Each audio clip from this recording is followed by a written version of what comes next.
আপনারা দেখছেন জাতীয় দৈনিক লাখকণ্ঠ। আজ ২০ সেপ্টেম্বর শুক্রবার সকালে বাংলাদেশ জামায়াতে ইসলামী বসুরহাট বাজার শাখার উদ্যোগে একটি বিশাল কর্মী সমাবেশ অনুষ্ঠিত হয়েছে। সকাল ১০টায় বসুরহাট বাজারে একটি কনভেনশন হলে এই সমাবেশে প্রধান অতিথি হিসেবে উপস্থিত ছিলেন বাংলাদেশ জামায়াতে ইসলামী নোয়াখালী জেলা শাখার সেক্রেটারি বোরহান উদ্দিন। তিনি দলের কর্মসূচি ও ইসলামী মূল্যবোধ প্রতিষ্ঠার উপর গুরুত্বারোপ করেন। তিনি আরও বলেন, আজকে সাধারণ মানুষ এটা উপলব্ধি করেছে। আওয়ামী লীগ ক্ষমতায় ছাড়ার আগে বলেছিল আওয়ামী লীগ যদি ক্ষমতা ছেড়ে দেয় তাহলে দৈনিক কয়েক লাখ লোক মারা যাবে, কিন্তু জামায়াত ইসলামী এটা প্রমাণ করে দিয়েছে যে জামায়াতের লোকদেরকে ফাঁসি দেওয়া হয়েছে। এরপরেও আওয়ামী লীগ ক্ষমতা ছাড়ার পরে অন্যায়ভাবে রাস্তায় ধরে ধরে জামায়াত ইসলামীর পক্ষ থেকে কাউকে অত্যাচার নির্যাতন নিপীড়ন করা হয় না। আমাদের আমির জামাত যে কথা বলেছেন যে আমরা রাজনৈতিকভাবে আওয়ামী লীগকে ক্ষমা করেছি, কিন্তু যারা অপরাধ করেছে অপরাধীদেরকে আইনের আওতায় নেওয়া হবে, আইনের মাধ্যমে তাদেরকে শাসন করা হবে। আমরা আইন হাতে তুলে নিতে চাই না। আমাদের কোন বন্ধুরা আজকে আমাদের আমির জামাতের বক্তব্যকে ভিন্ন খাতে প্রবাহিত করে জামাতের বিরুদ্ধে অন্য ধরনের কথা বলছেন।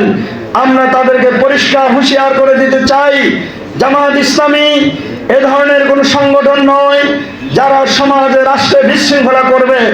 জামাত এ ধরনের কাজ করতে চায় না, যে কাজ করলে বর্তমান যারা দায়িত্ব গ্রহণ করেছেন তাদের দায়িত্ব পালনে বিঘ্নতা ঘটবে, এই সুযোগ আমরা কাউকে দিতে চাই না। আমরা বর্তমানে এই তত্ত্বাবধায়ক সরকারকে এমন ভাবে সহযোগিতা করতে চাই যাতে তারা আইনের মাধ্যমে বিগত আওয়ামী লীগ সরকারের সকল অত্যাচার নির্যাতন নিপীড়ন তাদের সকল অপকর্মের আইনগতভাবে তারা বিচারের মাধ্যমে তাদেরকে শাস্তির আওতায় নিয়ে আসবেন ইনশাআল্লাহ। আমরা তত্ত্বাবধায়ক সরকারের প্রতি আহ্বান জানাই এবং আমাদের বিশ্বাস তারা সে দায়িত্ব পালন করতে পারবে এবং সক্ষম হবে ইনশাআল্লাহ। প্রধান আলোচক হিসেবে বক্তব্য রাখেন সোনাইমুডি হামিদিয়া কামিল মাদ্রাসার অধ্যক্ষ মাওলানা সাইফুল্লাহ মুনির। এছাড়াও বিশেষ অতিথি হিসেবে উপস্থিত ছিলেন বাংলাদেশ জামায়াতে ইসলামী কোম্পানীগঞ্জ উপজেলা শাখার আমির অধ্যক্ষ বেলায়েত হোসেন। তিনি কর্মীদের উদ্দেশ্যে বলেন, হাজার হাজার নেতা কর্মীকে জেলে পাঠিয়েছেন, আমরা তাদেরকে ক্ষমা করে দিয়েছি, কিন্তু রাসূল করিম সাল্লাল্লাহু আলাইহি সাল্লাম মক্কা বিজয়ের পরে যখন মক্কা বিজয় হয়েছিল রাসূল সাধারণ ক্ষমা ঘোষণা করেছিলেন, ঠিক কিনা?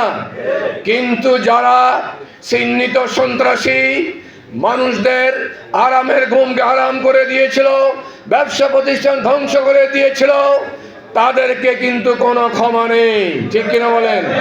সুতরাং একদিকে আমরা মানুষকে ক্ষমা করব, আর একদিকে আমাদের সংগঠনকে আমরা মজবুত করব। সংগঠনের ডাকে যখন যেই মুহূর্তে যে আহ্বান আসবে সেই আহ্বানে সাড়া দেওয়া হলো আমাদের ইমানি দায়িত্ব, ঠিক কিনা বলেন?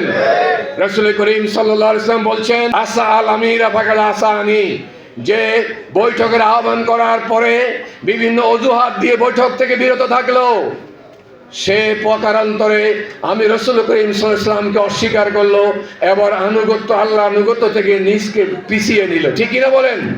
যে আনুগত্য থেকে পিছিয়ে নিল সেই ইসলামী সংগঠন থেকে তার গদ্দান থেকে বের করে দিল। আমরা যারা উপস্থিত হচ্ছি প্রত্যেকে শপথ নিতে হবে, প্রত্যেকে 10 থেকে 15 জন লোককে এখন থেকে দাওয়াত দিয়ে আমাদের ব্যবসায়িক সংগঠন নিয়ে আসতে হবে। রাজি আছেন?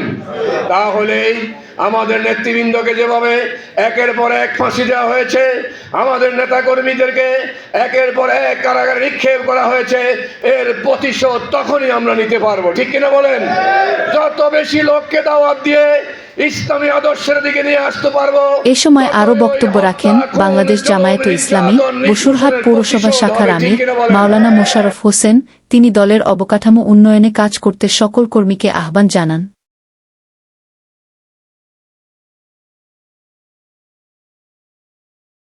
আমি আপনাদের উদ্দেশ্যে যে কথাটি বলতে চাই, আমরা আজকে এখানে দাঁড়িয়ে আছি যে সমস্ত রক্তের বিনিময়ে জীবিত পিতার সাথে কথা বলে কবর খনন করতে গিয়েছিলেন মাওলানা মতিউর রহমান নিজামীর ছেলে, পৃথিবীর ইতিহাসে কোন নবী রাসূলের ইতিহাসে এভাবে ছিল না যে জেলখানাতে এসে বাপের সাথে ছেলে কথা বলে জীবন্ত ব্যক্তির কবর কুই বেলায় যাইতেছে যে আপনার কবরটা কোথায় পড়বে এবং কে জানাজা পড়াবে, এবং পিতা এবং সন্তান আলোচনা করতেছে আমি তো কিছুক্ষণ পরে ফাঁসির কাজটা আমাকে নেওয়া হবে, আমি কি পোশাক পরে যাব। তো সন্তান বলতেছে আপনি তো বিশ্ব প্রভুর সামনে আপনি কি করবেন, উপস্থিত হবেন, সকল রাজার বড় রাজার কাছে আপনি উপস্থিত হবেন, আপনি রাজকীয় পোশাক পাঞ্জাবি মাথায় টুপি পরে আপনি রাজাধিরাজ মহান সত্তার কাছে আপনি উপস্থিত হবেন। যেমন পিতা তেমন সন্তান, কি বলেন ঠিক কিনা? শুধু তাই নয়, জীবিত বাবাকে দেখে মৃত বাবার কবর খনন, জীবিত লোকের জন্য কবর খনন করা হচ্ছে, জীবিত লোক দেখতেছেন শুনতেছেন, কিন্তু তিনি এক সেকেন্ডের জন্য বিচলিত হন নাই, কি বলেন ঠিক কিনা? শহীদ আলী হাসান মোহাম্মদ মুজাহিদ তার স্ত্রী পরিজন সবার সাথে দেখা করতেছিলেন, স্ত্রী স্বামীকে বলেছিলেন যে আপনি আমার মুমতাহিনার কাছে সালাম বলবেন, কিছুক্ষণ পরে আপনার সাথে তার দেখা হবে। স্ত্রী স্বামীকে বলতেছেন মুমতাহিনা মানে কি? মুমতাহিনা ওনার অপ্রাপ্ত বয়স্ক মেয়ে, জন্মের পরে কিছুদিন বেঁচে থেকে মারা গিয়েছে। এই জাতীয় কোনো বাচ্চা যদি মারা যায় তারা কোথায় চলে যায়? জান্নাতে চলে যায়। স্ত্রী স্বামীকে বলতেছেন আপনি যখন কিছুক্ষণ পরে আপনার ফাঁসি কার্যকর হবে, এরপরে আমরা দিকে বিশ্বাস করি আপনি পৃথিবীতে এমন কোনো অপরাধ করেন নাই, আমি স্ত্রী হিসাবে সাক্ষী দিচ্ছি আপনি জান্নাতে যাবেন। আর আপনি জান্নাতে চলে যান, আপনার মেয়ের সাথে দেখা হবে, আমি মা হিসেবে আপনার মাধ্যমে আমার মেয়ের কাছে দোয়া পাঠাচ্ছি। সেই সংগঠনের কাফলার কর্মী হচ্ছি আমরা। সম্মানিত ভাইরা, আমি আপনাদেরকে বলতে চাই ইনশাআল্লাহ এমত অবস্থায়ও জামাত ইসলামী নিয়মতান্ত্রিক আন্দোলনের বাইরে যায়নি।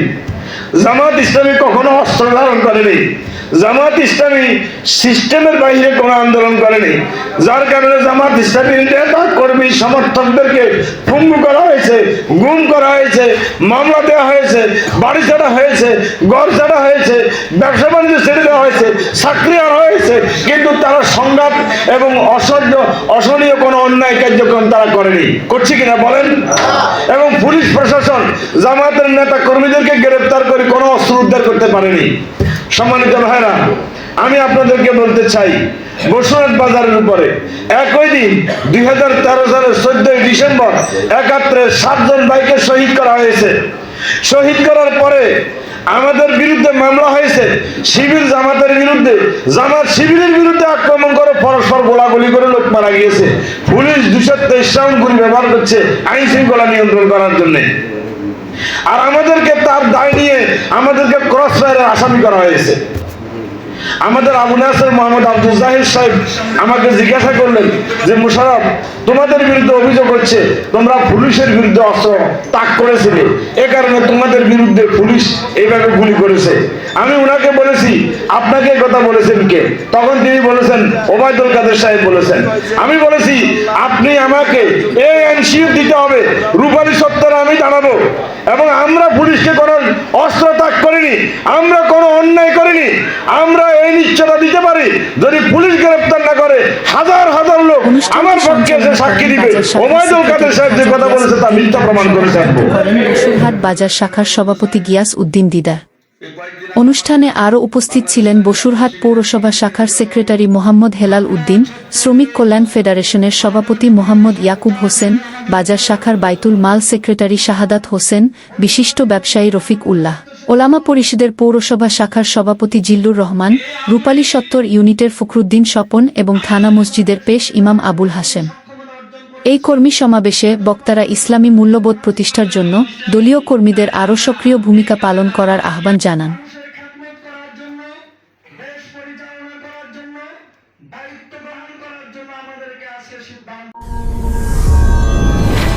আপনারা দেখছেন জাতীয় দৈনিক লাখো কণ্ঠ।